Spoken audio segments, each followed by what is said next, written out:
मामले से बाज नहीं आ रहे हैं। पाकिस्तान के रक्षा मंत्री ख्वाजा आसिफ कह रहे हैं कि भारत के साथ युद्ध अकल्पनीय होगा क्योंकि उनके पास एटम बम है। और मैं बहुत गर्व के साथ ये कहती हूँ कि इस वक्त जब दुनिया में एक युद्ध चल रहा है तो मैं जानती हूँ मेरी सरकार की प्राथमिकता क्या है। हमारी सरकार की प्राथमिकता है कि लोगों तक जो तेल है, जो गैस है, वो आसानी से पहुंच सके, उसके दाम न बढ़े, उसके लिए वो काम कर रही है। इनमें से कोई भी बैठा हुआ व्यक्ति ये कह सकता है इनकी सरकार की प्राथमिकता ये है? नहीं कह सकते हैं। और मैं एक बार बिट्टा साहब आपके पास आऊंगी क्योंकि सुन लीजिएगा, पहले तो ये है कि आपने हमारे पाकिस्तान को कहा कि हमारा पेट्रोल महंगा है, हमारी गैस महंगी है, हमारे तेल महंगा है। खुदा की कसम फिर भी हमेशा पाकिस्तान जिंदाबाद। एक बात तो मैं ये कर दूं आपको, बस यही तो सच है। यही तो आपको सुनिए, मुझे आधा मिनट नहीं सुना ना आपने, यही तो आपको घोल के पिलाया जा रहा है। मुझे बोलने बोलने दे, सुने हिम्मत रखे थोड़ी सी। बहुत हिम्मत है। दूसरी आप जो अभी कह रही थी, ऑल फॉर बोल रही थी कि मेरा एटॉमिक बम उठा के कोई ले जाए, किसी के बात की जरूरत नहीं है। पाकिस्तान की सरहद की तरफ देखें आरजू, अगर आपको नेशनलिटी चाहिए खुदारा चली जाइए हिंदुस्तान, लेकिन ऑल फॉल मत बोलिए पाकिस्तान के खिलाफ। पाकिस्तान अजीम पाकिस्तान, देखें आपके लिए तालियां बजाते हैं लोग, दुश्मन है,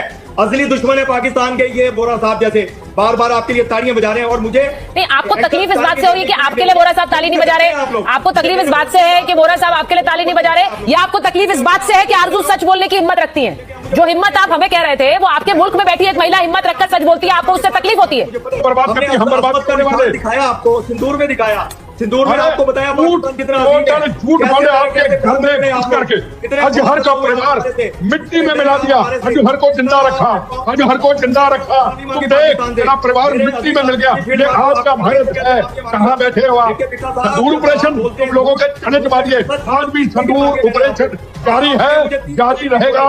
एक गोली चलाओगे और गोली का जवाब हम देंगे। हमें एक बार देंगे, अपने देश के अंदर से देंगे। ये आज की भारत की डिफेंस पॉलिसी है। देखिए इरशाद, मैं ये बात इरशाद जी आप ही से कहना चाहती हूँ कि आरजू जी जो कह रही हैं वो आप ही के हित में और आप ही के हक में कह रही हैं। वो बात अलग है कि आप लोग इस हित को समझते ही नहीं है। ये जो बार बार, और आपका जो ये आप कह रहे हैं ना कि वो कह रहे हैं अमेरिका उठा ले जाएगा, इजराइल उठा ले जाएगा, वो खुद से नहीं कह रही है। अमेरिका ने आपसे आपके लिए कहा है कि आप बहुत खतरनाक मुल्क है और आपका न्यूक्लियर बम खतरनाक है, क्योंकि आपके यहाँ पर ये जिम्मेदारी किसी के हाथ में है ही नहीं। कब किसके हाथ में लग जाए न्यूक्लियर बम, ये बहुत बड़ा खतरा है। तो ये रेपुटेशन है आपकी सर, ये रेपुटेशन है आपकी, और आप उस रेपुटेशन को और पुख्ता करते हैं दिन भर दिन। आपका काम है, आप परमाणु रोज चिल्लाते हैं, आप चिल्लाइए परमाणु। पूरी दुनिया देख रही है, एम्बेसडर बोरा, पूरी दुनिया देख रही है कि इन्होंने न्यूक्लियर बॉम्ब का मजाक बना दिया है। इस समय जब पूरा दुनिया एक युद्ध को झेल रही है, ये परमाणु मजाक है इनके लिए। हर समय ये परमाणु बम बोलने लगते हैं, कोई भी बात हो ये परमाणु निकाल लेते हैं। अपनी जनता की, आवाम की समस्याएं सुलझाइए, परमाणु रखिए अपने घर में। एम्बेसडर बोरा, बेटा वहां जाके देखिए उन लोगों की क्या हालत है आज तक। दूसरी बात, इनका एक फॉर्मर हाई कमिश्नर होते थे दिल्ली में, कुछ शिट नाम था, बाशिट ऐसा ही कुछ शिट नाम था।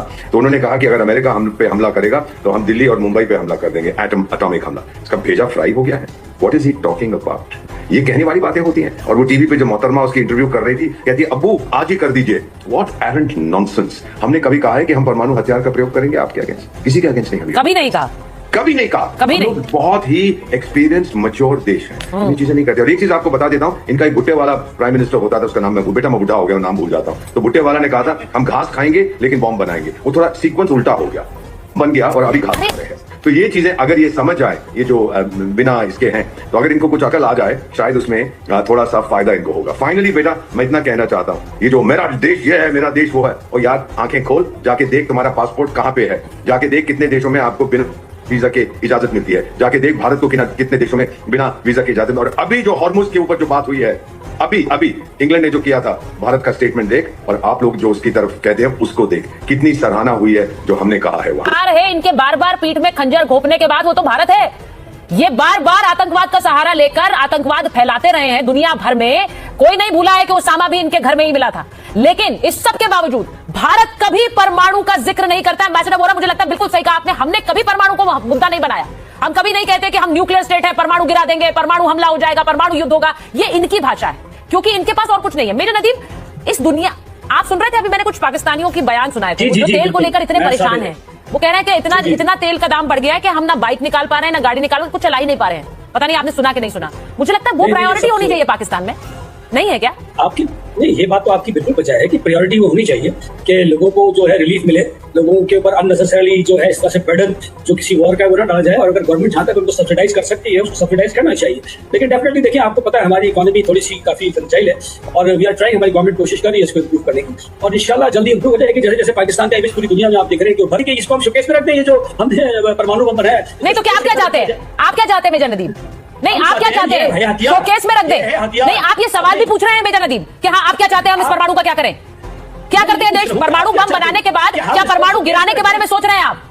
देखिए, हम हथियार लगा के फिरने वाले लोग हैं, आपको पता है 1200 परमाणु क्या घर में रख दे? ये सवाल पूछ रहे हैं आप, ठीक है?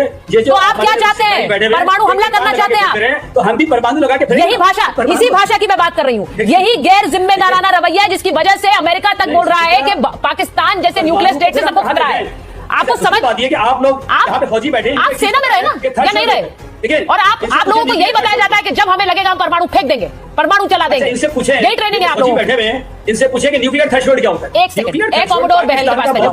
नो सर, आपने जो बयान दिया ये आपकी सोच दिखाता है। एक कॉमोडोर बहल, मुझे एक बात बताइए, you are a decorated officer sir, आपने आप मुझे ये बताइए, आप लोग सेना में, भारतीय सेना में, क्या हम लोगों को ये बताते हैं कि हम पाकिस्तान पे परमाणु चला देंगे? जबकि ये तो डिजर्व करते हैं कि हम इन पर हमला करें। इन्होंने जिस तरह से भारत के ऊपर दर हमले किए हैं, आतंकवाद फैलाया, लेकिन भारत कभी ये नहीं कहता है।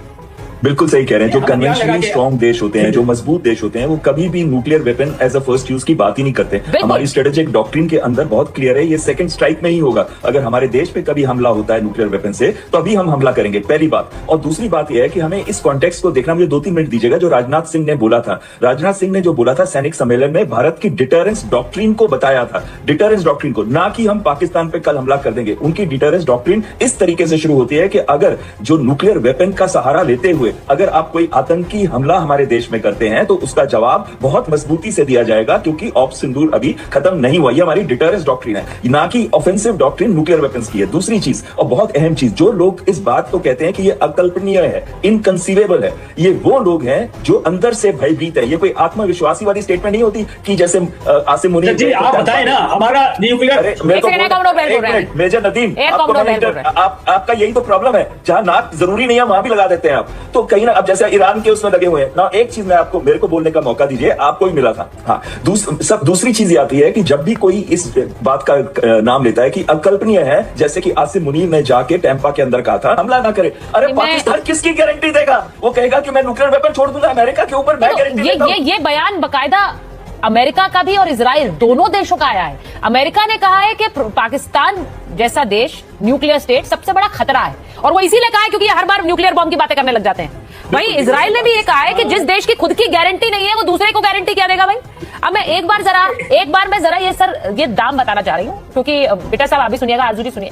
अब मुझे बताइएगा भी अगर मैं गलत बोल रही हूँ कि कैसे वहां पर पेट्रोल के दाम बढ़ गए हैं, जरा ये मैं चलाना चाहती हूँ। पहले जो पेट्रोल के दाम थे 321 रुपए, वो बढ़कर अब 458 हो गए, 137 रुपए की बढ़ोतरी हुई है। हाई स्पीड डीजल की भी बता दीजिए, 335 से अब 519 हो गया है।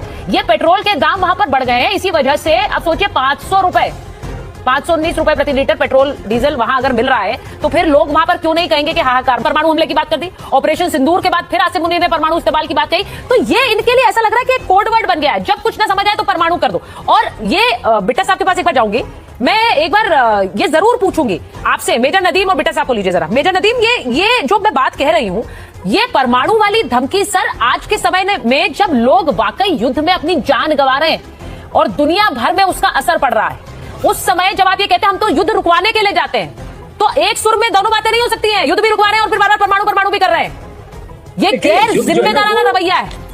देखिए, युद्ध जो है ना, ये जो आप बात करिए, ये रुकती ही उस वक्त है जब अगले को पता होता है कि अगर उसने पंच मारा तो दूसरा 2 पंच मारेगा। ठीक है, तो उसको याद रखिए, ये डेटरेंस कहते हैं इसको इंग्लिश के अंदर, और आर्मी लैंग्वेज में टैक्टिक्स के अंदर इसको डेटरेंस कहते हैं। ये डेटरेंस है, इस डेटरेंस को ही हमने उभारना है और ये बता देना है। देखिए, हमारा $9 बिलियन का बजट है डिफेंस का, आपका $88 बिलियन का बजट है। आप देखिए, जमीन आसमान का फर्क है। तो उसके बावजूद हमने रिस्पॉन्ड किया है और हमने ये बता दिया है कि आप अगर फोर्सेज लेकर आए, देखिए मैं इन्फेंट्री को मैं यही कह रहा हूँ कि एयर कमांडो साहब को पहले का नहीं पता कि फोर्सेज जब आर्मर के साथ ब्रिज हेड बनाती है किसी की सरहद के ऊपर और असॉल्ट लॉन्च करने लगते हैं, आर्मर के साथ इन्फेंट्री फॉलो जोन करती है, तो हम कभी भी उसको असेंबल नहीं होने देंगे, क्योंकि किसी भी असॉल्ट फॉर्मेशन के लिए उनको लाखों में जमा होना होता है। तो हमारे पास परमाणु ही है कि उनको वेपराइज कर देंगे, आपकी जितनी फौज आएगी वहां पे हम आने नहीं देंगे। उसकी वजह है कि हमारी विड्थ बहुत छोटी है, हमारी विड्थ बहुत छोटी है।